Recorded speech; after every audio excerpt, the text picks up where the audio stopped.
कर भला तो हो भला। तो नमस्कार दोस्तों, फिर एक नई कहानी के साथ। उम्मीद करते हैं आपको कहानी अच्छी लगेगी। एक प्रसिद्ध राजा था जिसका नाम रामधन था।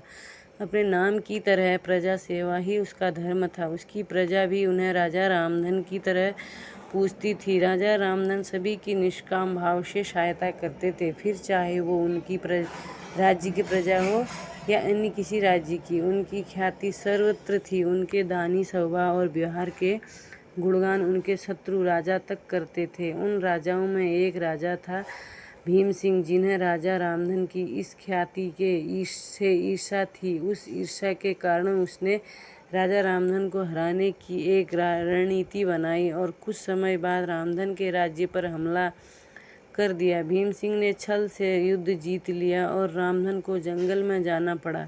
इतना होने पर भी रामधन की लोकप्रियता में कोई कमी नहीं थी। हर जगह उनकी ही बातें चलती थी, जिससे भीम सिंह को चैन ना था।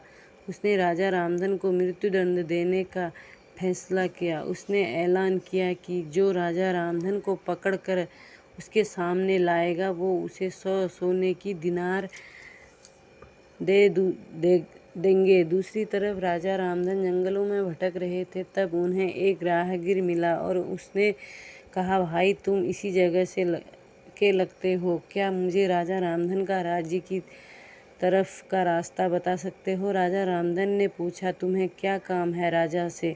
तब राहगीर ने कहा, मेरे बेटे की तबीयत ठीक नहीं, उसके इलाज में सारा धन चला गया। सुना है राजा रामधन सभी की मदद करते हैं, सोचा उन्हीं के पास जाकर याचना करूं।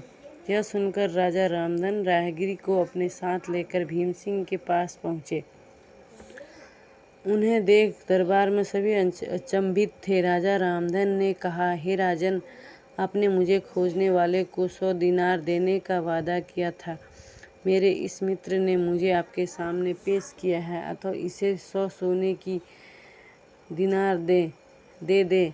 यह सुनकर राजा भीम सिंह को एहसास हुआ कि राजा रामधन सच में कितने महान और दानी हैं, और उसने अपनी गलती का स्वीकार किया। राजा रामधन को उनका राज्य लौटा दिया और सदा उनके दिखाए रास्ते पर चलने का फैसला किया। दोस्तों, इसी को कहते हैं कर भला तो हो भला। कहाँ एक तरफ भीम सिंह राजा रामधन को मारना चाहता था और अंत में राजा रामधन की करनी देखे वो लज्जित हुआ और उन्हें उनका राज्य लौटा दिया और स्वयं को उनके जैसा बनाने में जुट गया। महान लोग सही कहते हैं, कर भला तो हो भला। रामधन की करनी का ही फल था जो वो हारने के बाद भी जीत गया।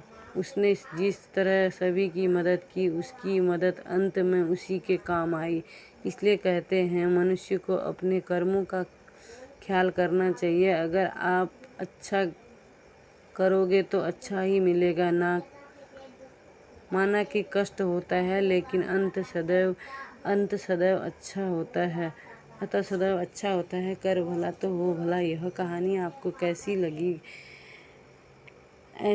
ऐसी ही मुहावरों की कहानी अपने बच्चों को सुनाएं, जिससे उन्हें इन मुहावरों के अर्थ याद रहेंगे और उन्हें इन मुहावरों का सही अर्थ पता चलेगा और वो अपने जीवन में अच्छे मार्ग पर चलने योग्य होंगे। तो दोस्तों, उम्मीद करती हूँ आपको ये कहानी अच्छी लगी होगी। कहानी अच्छी लगी होगी लाइक शेयर सब्सक्राइब ज़रूर कर देना, और कैसी लगी कमेंट में भी ज़रूर बताना, और हमारे चैनल को सब्सक्राइब ज़रूर करके जाना। आपको हमारे चैनल पे ऐसी मोटिवेशनल कहानियाँ सुनने को मिलेंगी। तो मिलते हैं आपको एक ऐसी प्यारी सी मोटिवेशनल कहानी में।